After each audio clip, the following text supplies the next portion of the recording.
we are starting with a very important chapter which is called as the input tax credit.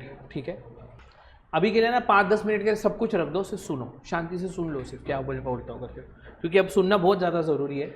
We are starting with this chapter of what बेटा, input tax credit. Okay, अभी ना बच्चा, if I am talking to you about input tax credit, वैसे तो हमने जब भी अपने इनिशियल लेक्चर्स किए थे, करेक्ट है, तभी हमने प्रॉपरली ये क्रेडिट का पूरा सिस्टम समझ लिया था बेटा. याद आ रहा है क्या आपको कि कैसे क्रेडिट का सिस्टम डेवलप हुआ था?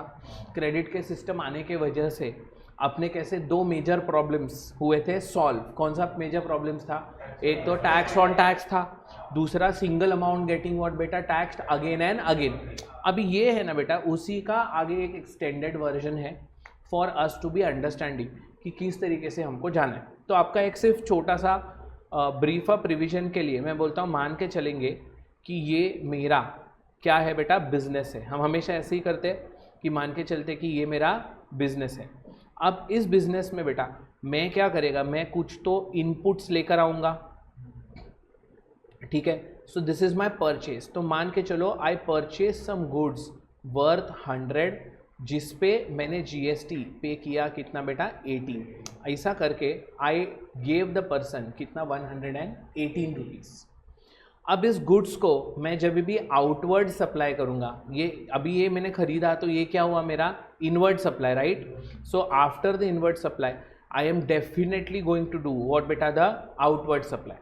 तो अब जब मैं गुड्स का बेटा आउटवर्ड सप्लाई करूँगा तो मान के चलो I am selling it for से 150 रुपीज़, ठीक है.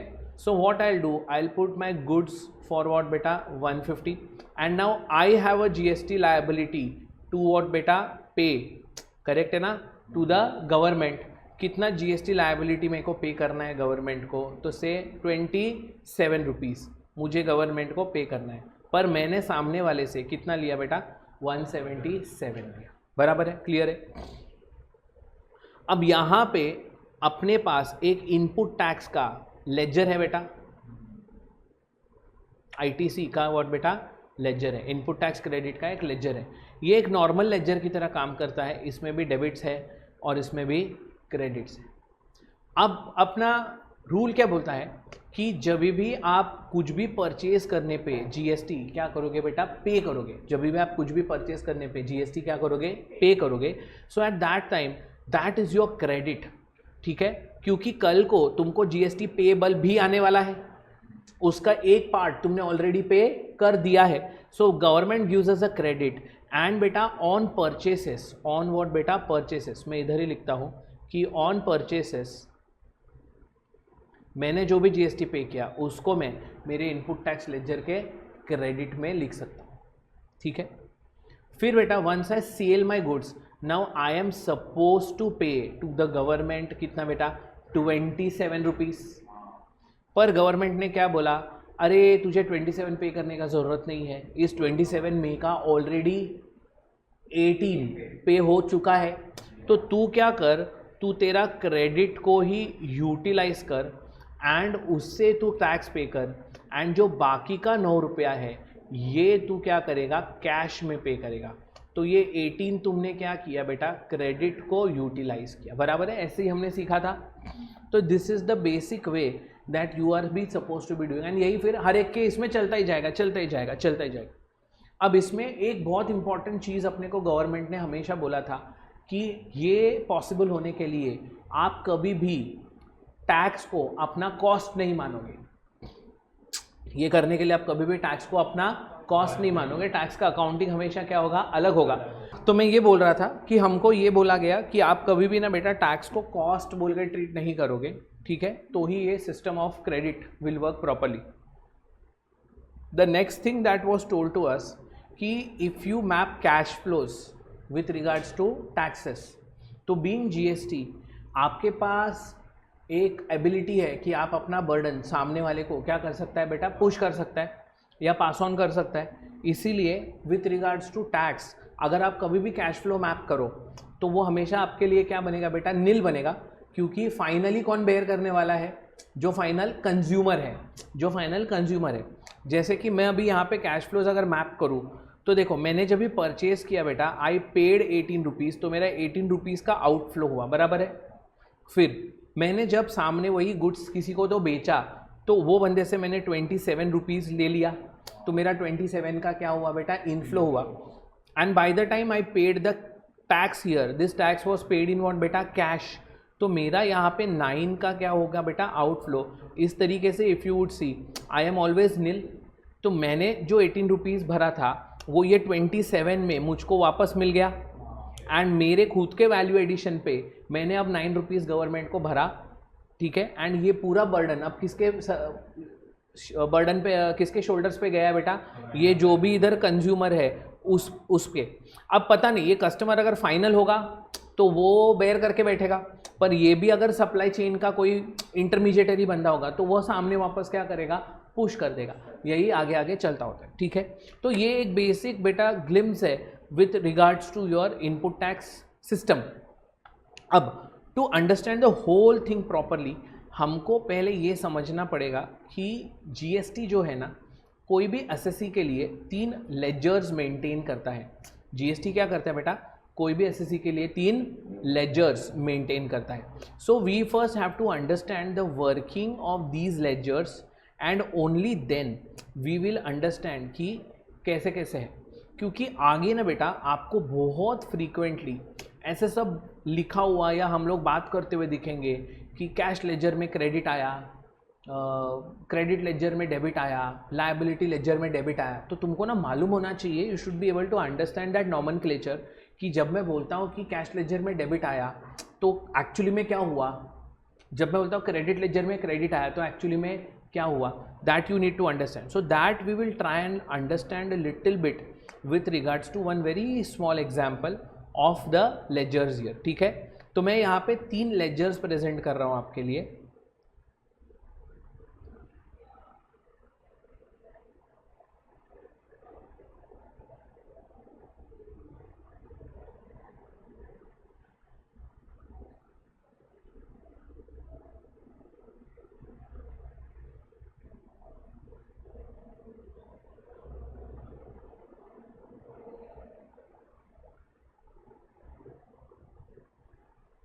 चलिए, सो मान के चलते हैं ये मेरे फर्स्ट लेजर का नाम है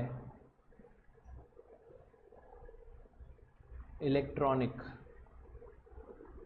क्रेडिट लेजर, इसका नाम है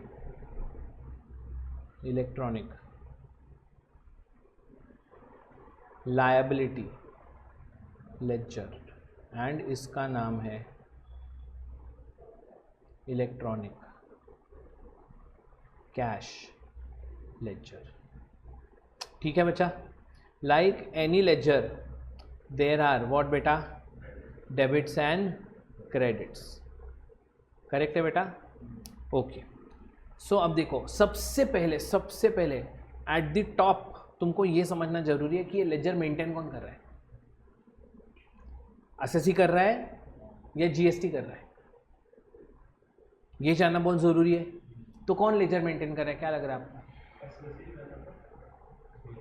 the ledgers are maintained by what बेटा, the GST for each and every SSC, ठीक है। So this is like if you see in the books of what बेटा, GST, the ledgers are what बेटा, maintained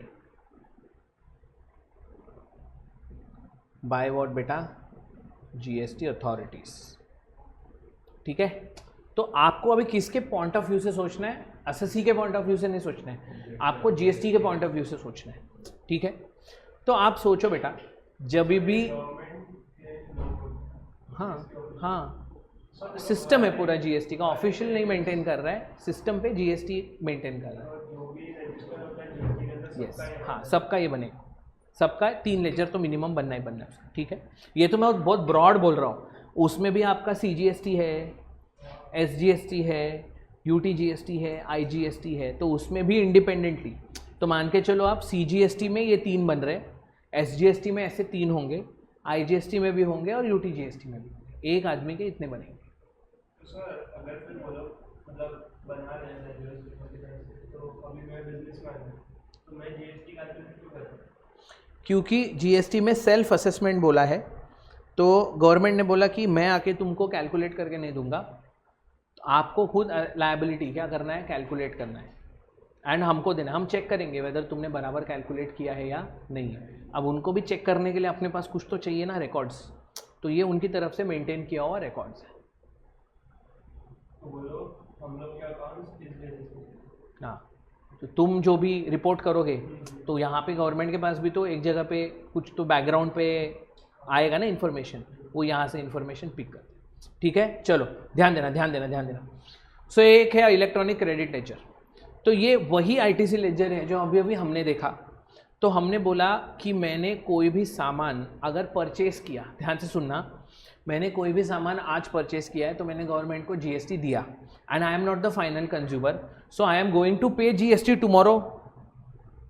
समझा, मैंने purchase किया तो 18 पे किया, बराबर है, तो मैं कल को 27 भी तो गवर्नमेंट को पे करने वाला हूँ ना, तो उस 27 का मैंने ऑलरेडी 18 पे किया, तो मैं गवर्नमेंट के लिए अभी क्रेडिटर बना कि डेटर बना, ये मेरे को बताओ। डेटर कौन होता है? जिससे पैसा लेने का है कि जिसको पैसा देने का है? जिससे लेने का है वो डेटर है, और तुमको कोई एडवांस में पैसा देके जाएगा तो वो डेटर बनेगा कि क्रेडिटर बनेगा? क्रेडिटर बनेगा ना। तो गवर्नमेंट अब मुझे क्या करेगा, इसलिए क्रेडिट करेगा। That is why input tax का क्रेडिट मिलता है व्हेन यू व्हाट बेटा परचेज द गुड्स। तो मैं लिखता हूं इधर कि ऑन परचेस से मैंने गवर्नमेंट को अभी कुछ भी अमाउंट ले रहा हूं, मैं 150 ले रहा हूं कि मैंने परचेस किया, तो गवर्नमेंट को कितना भरा बेटा? 150 भरा। ठीक है, सो आई गॉट अ क्रेडिट, मेरा गवर्नमेंट के पास पैसा है। अब बेटा मैं वो प्रोडक्ट को कल को बेच दूंगा, तो I will pay the liability to the government, I will pay the GST to the government. मान के चलो मेरा पेमेंट का लायबिलिटी 400 रुपया है, so on purchase I paid 150, but on sale now I need to pay कितना बेटा? 400 to the government. ठीक है, now I have to pay कितना बेटा? 400 टू द गवर्नमेंट। अब बोलो मैं डेटर हूं या क्रेडिटर हूं?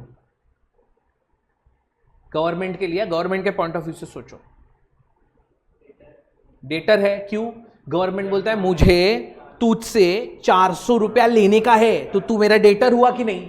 हाँ, तो वो अभी किधर रिफ्लेक्ट करेगा? गवर्नमेंट बोलता है ये तेरा लायबिलिटी लेजर में क्या करूंगा? रिफ्लेक्ट करूंगा। तो बोलो ऑन सेल क्या होगा? ऑन सेल ये मेरा जीएसटी क्या है बेटा? पेएबल है, जीएसटी पेएबल है, तो ये पेएबल मुझे यहाँ पे क्या होगा बेटा? डेबिट बोल के दिखेगा। And now you understand why am I telling you need to understand कि जब मैं बोलूं कि इलेक्ट्रॉनिक लायबिलिटी लेजर डेबिट हुआ, इसका मतलब क्या होता है कि मेरा लायबिलिटी क्रिएट हुआ गवर्नमेंट को पे करने के लिए। मेरा लायबिलिटी क्रिएट हुआ किसको पे करने के लिए बेटा? गवर्नमेंट को पे करने के लिए। Okay, clear. अब बेटा जब मैं एक्चुअली में पेमेंट करने जाता है तो मैं मेरे क्रेडिट को यूटिलाइज करता है ना बेटा, पेमेंट के अगेंस्ट। अब मैं कौन से लेजर को डेबिट करूं, कौन से लेजर को क्रेडिट करूं? बोलो। अगर मैं मेरा आईटीसी यूज करना चाहता हूं आउटपुट जीएसटी के लायबिलिटी के अगेंस्ट, तो मैं क्या करूंगा? मेरे आईटीसी के क्रेडिट लेजर को डेबिट करूंगा और लायबिलिटी लेजर को क्या करूंगा? क्रेडिट करूंगा। तुमको समझता है क्या मैंने क्या बोला? सो अगर मेरे को पेमेंट करना है तो मुझे क्या करना पड़ेगा? मेरे क्रेडिट लेजर को डेबिट करना पड़ेगा। सो फर्स्ट थिंग, दो टर्म्स है बेटा, ये जब तुम लायबिलिटी अपने बुक में रिकॉर्ड करते हो, सॉरी क्रेडिट रिकॉर्ड करते हो, माय बैड, क्रेडिट रिकॉर्ड करते हो, तो इसे कहा जाता है अवेलमेंट। एंड इसी क्रेडिट को जब तुम आउटपुट टैक्स के अगेंस्ट क्या करते हो बेटा? सेट ऑफ करते हो, उसे कहा जाता है यूटिलाइजेशन। ठीक है, तो व्हाट व्हेन आई से अवेलमेंट, अवेलमेंट का मतलब क्या हुआ? तुमने क्रेडिट को अक्वायर किया। एंड यूटिलाइजेशन का मतलब क्या हुआ? कि आपने क्रेडिट को क्या कर लिया बेटा? सेट ऑफ कर लिया, फिटूस किया आउटपुट टैक्स के अगेंस्ट। तो अब मैं इधर क्या लिखूंगा? मैं इधर लिखूंगा इलेक्ट्रॉनिक लायबिलिटी लेजर। कितना लिखेगा बेटा? 150। एंड लायबिलिटी लेजर में लिखेगा इधर इलेक्ट्रॉनिक क्रेडिट लेजर। कितना बेटा 150। अब इसी तरीके से यहाँ पे इसको मैं क्या बोलूँगा बेटा, एक है अवेलमेंट, दूसरा क्या है यूटिलाइजेशन, दूसरा क्या है बेटा यूटिलाइजेशन। क्या हम क्लियर है इस दो वर्ड्स पे बेटा? So hence fourth when ever I से अवेलमेंट, अवेलमेंट का मतलब क्या है, मैंने मेरा क्रेडिट रिकॉर्ड किया, एंड वेन एवर आई से यूटिलाइजेशन, यूटिलाइजेशन का मतलब क्या है बेटा कि मैंने आउटपुट के अगेंस्ट मेरे आईटीसी को सेट ऑफ किया। क्लियर? ओके। अब बोलो बाकी का पैसा कैसा पे करेगा? 400 में से 150 तो फिट्टूस मारा, बाकी का कैश। अभी गवर्नमेंट क्या बोलता है, come to your cash ledger. तो कैश लेजर को ना एकदम बेस्ट समझने के लिए ऐसा सोचो कि ये बैंक का पासबुक है। बैंक में तुम पासबुक रखते हो, पासबुक कौन मेंटेन करता है? बैंक मेंटेन करता है, मालूम है ना, 11th में अपन ने किया है। ओके, इसीलिए पासबुक अपडेट करने के लिए बैंक में जाना पड़ता है। तू घर पे एंट्री मारेगा क्या पासबुक का? नहीं मारता ना। बैंक में क्यों जाना पड़ता है? क्योंकि bank is maintaining the passbook. We maintain cash book, bank book, बराबर है। अब तू सोच बेटा, तू बैंक में जाके अगर पैसा डिपॉजिट करता है तो पासबुक में क्या आता है? डेबिट आएगा कि क्रेडिट आएगा? क्रेडिट आता है, बराबर है। पैसा अपने अकाउंट में आता है तो अपने को क्रेडिट आता है। एंड जब हम लोग कुछ भी पेमेंट मारते हैं तो पेमेंट क्या हो जाता है? डेबिट हो जाता है। बस इधर भी वैसा ही है। अभी ये अकाउंट बैंक के बदले किसके पास है? जीएसटी अथॉरिटीज के पास है। तो जीएसटी अथॉरिटी बोलता है तुझे अगर पेमेंट करना है तो पहले पैसा जमा करना पड़ेगा, जमा करने के बाद पेमेंट होगा। पहला खाते में पैसा तो चाहिए ना बेटा पेमेंट करने के लिए। तो बेटा पहले आपको इधर जो भी है कैश डिपॉजिट करना पड़ेगा, and on the deposit your cash laser will get credited. On the deposit of cash your cash laser will get what बेटा? क्रेडिटेड। अब बोलो कितने से क्रेडिट करने का? 250 से मैं यहां पे क्रेडिट करूंगा, मतलब मेरे खाते में पैसा जमा हो गया। अब जब मैं इससे पेमेंट करूंगा तो वापस मैं बोलूंगा, मैं इधर इलेक्ट्रॉनिक लायबिलिटी लेजर को क्या करूंगा? डेबिट करूंगा, एंड इधर मेरा इलेक्ट्रॉनिक कैश लेजर क्या होगा बेटा? क्रेडिट होगा। इस तरीके से एवरी मंथ के एंड पे पकड़ के चलो, जब भी तुम जीएसटी पे करते हो तो तुम्हारा ये तीनों लेजर्स क्या होगा बेटा? टैली हो जाएगा। ये समझा क्या? क्लोज हो गया ना, मतलब ये इस तरीके से क्या हो जाएगा बेटा? क्लोज हो जाएगा। क्या तुमको समझा? तो ये 3 लेजर्स का मालूम होना बहुत ज़रूरी है। And as I am saying कि now there will be a lot of times when the books will read और आई माइट से कि ये लेजर क्रेडिट हुआ, वो लेजर डेबिट हुआ, तब तुमको मालूम होना चाहिए कि एक्चुअली में क्या होता है। ठीक है, क्लियर रहा? तो देखो एक बार ये सीक्वेंसिंग देख लो बेटा। सीक्वेंसिंग क्या बोलता है मेरा? तो बोलता है कि पहले परचेस होगा तो क्रेडिट मेरा अवेल हो जाएगा। फिर क्या करेंगे हम? सेल करेंगे, तो सेल करने पे यहाँ पे डेबिट आ जाएगा। फिर हम क्या करेंगे? इसको सेट ऑफ करेंगे। फिर क्या करेगा बेटा? कैश डिपॉजिट करेगा, फिर कैश को क्या करेगा? सेट ऑफ करेगा। इस तरीके से आपका लेजर्स क्या हो जाएगा बेटा? क्लोज। क्लियर है?